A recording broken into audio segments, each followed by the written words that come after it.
Hey there, I'm Scott. Welcome back to my home and kitchen, and Happy New Year. Today is January 1st, 2009. It's so great to be starting a new year. Secondly, I've got a lot of emails from you guys asking for different recipes, and I'm definitely going to get to those as soon as possible. But I've got several requests over this last probably 2-week period for a really great cornbread recipe. I guess people are thinking about New Year's Day and something to serve along with their black-eyed peas and their collard greens and their ham. So I'm going to show you a really special recipe. It was my grandmother's recipe. She actually used to call it egg bread. It's a classic southern cornbread. And it's not going to be sweet like the kind you get out of the little white box with the blue. This is a true southern cornbread. So let's head over and get started. Alright, let's get started with the cornbread.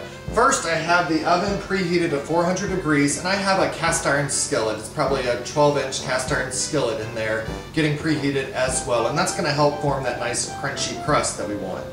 Other things you'll need is a large bowl, a spatula to mix it all together with, and then the ingredients. We're going to need a cup of cornmeal, or 3/4 of a cup of all-purpose flour, a cup of buttermilk, and that's really important to use the buttermilk in this. It gives a nice kind of twang to it. 2 eggs, about a tablespoon of bacon fat, rendered bacon fat, a 1/4 of a cup of a vegetable oil. I'm using a canola oil. And then you'll also need a teaspoon of salt, a teaspoon of baking powder, a teaspoon of sugar, and a pinch of baking soda. Alright, so it comes together really easily. In your bowl, take your eggs first. Pour those in with a fork or a whisk, and just break those eggs up. Alright. Then we're going to add our dry ingredients. The cornmeal goes in, the all-purpose flour, the salt, sugar, baking soda, baking powder all goes in. Get it all. The oil,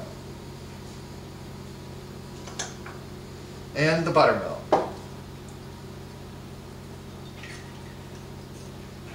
Alright, and then just with your spatula, mix all this together till it comes into a nice batter.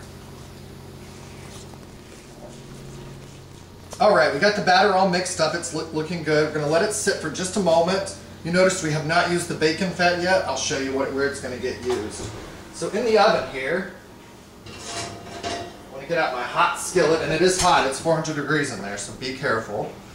Into the skillet, I'm going to put bacon fat. I'm just going to move it around in the skillet until it gets nice and melted. The bacon fat got all melted into the skillet, so I'm just going to take our batter and pour that right in. You'll probably hear it, if you're moving fast enough, you'll start to hear it sort of sizzle a little bit, see some bubbles coming up around the sides, and that's absolutely what you want. It just means that crust is already going to start cooking. Alright, this is going to go in the oven, bake it at 400 degrees.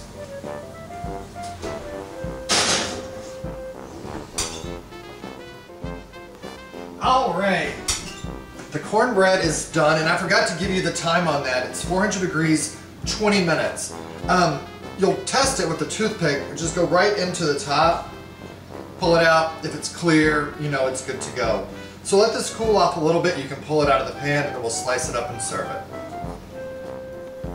The bread cooled off really nicely. I pulled it out of the pan, and we sliced it up, and it looks absolutely delicious. So I'm just going to put this right here beside my black-eyed peas and collard greens. Both really good luck for the new year. And I wish all of you guys a really happy new year. I hope that you have many successes in 2009.